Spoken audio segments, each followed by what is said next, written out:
So this one is also very unassuming, but I had my reason to choose this. It's a cat. There's cats. Another thing, I'm gonna enforce a stereotype.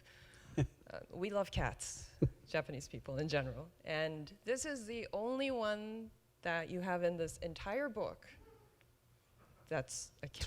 True, yeah. So And I what do knew, what do you have to explain? I know. I did some research on cats, and there was this wonderful article in the New York Times about. I think there was this town in Japan where like the cats are roaming around, and all the myths and stories and the ghost stories like of cats. a whole island that does. Right. That's exactly. It was about that island exactly, and I did know that I needed to get a cat in it, but yeah.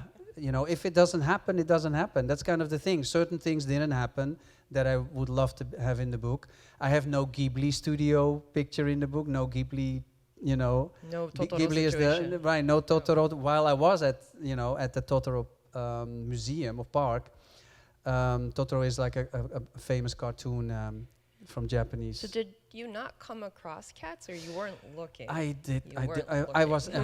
Yeah, I did not come across. And then suddenly, I see this happening, and I'm here basically lying on the floor, on the ground. And Right, you're very low. I'm on my belly on the ground photographing, and that's kind of the nice thing.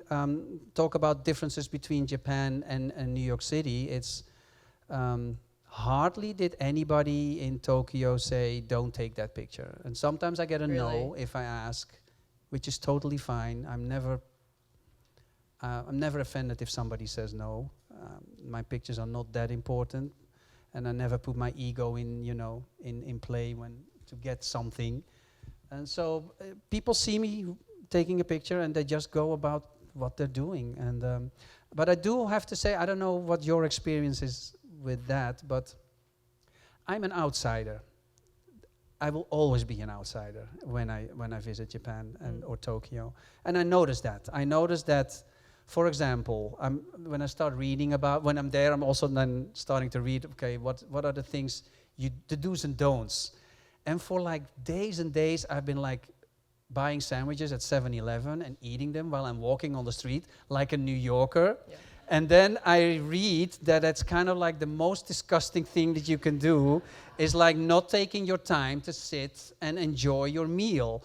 So I'm like walking and stuffing my face, which is like, and so I learn a lot while I'm there, but I will always be the outsider. And so I'm always kind of like the person I feel who doesn't really get the rules that you just explained, you know. Interesting. And so, but what I do notice is that I often get like a pass or like, you know, like, it's okay, you know, because you don't know. You know, I'm the one who doesn't know. That's kind of like what it is. But you're appreciating it in your own terms. Right.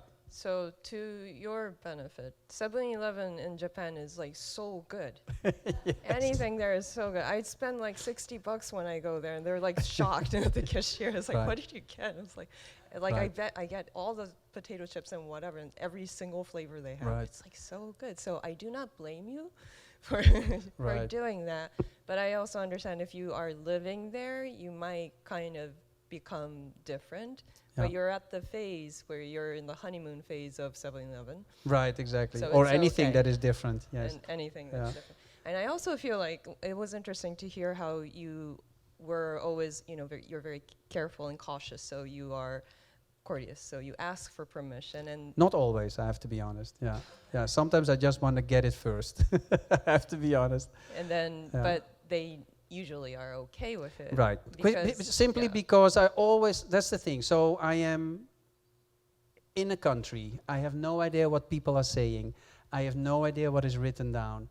And in the beginning, it felt like something that would hold me back. And then at a certain point, I'm realizing, this is my happy place as a photographer. I am so happy right now. I can only see light, composition, color, and I'm just looking at things. I'm looking, observing.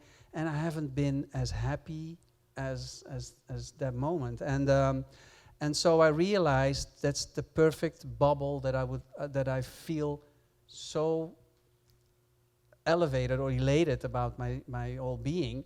And I kind of feel that transcends basically to the people that I deal with, because I'm always smiling, happy. I ask with a smile. It's no. I smile back. Perfect. Fine. Then no.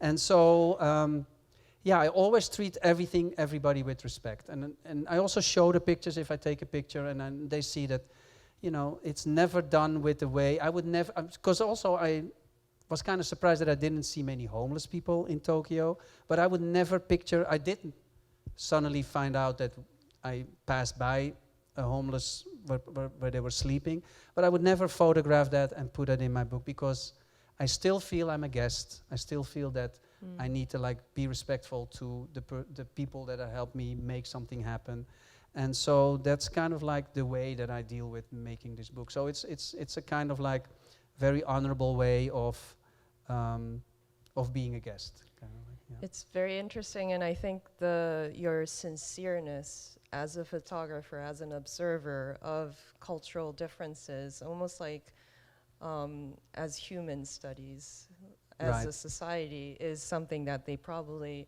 I don't know if they go that deep, but they could probably tell that you're not just like a random person that's coming around with an iPhone taking pictures. Like you're very sincere in your act, and that's really wonderful. And it becomes even more important when everybody, like, look at me, I have a phone while I'm speaking to you in my hand.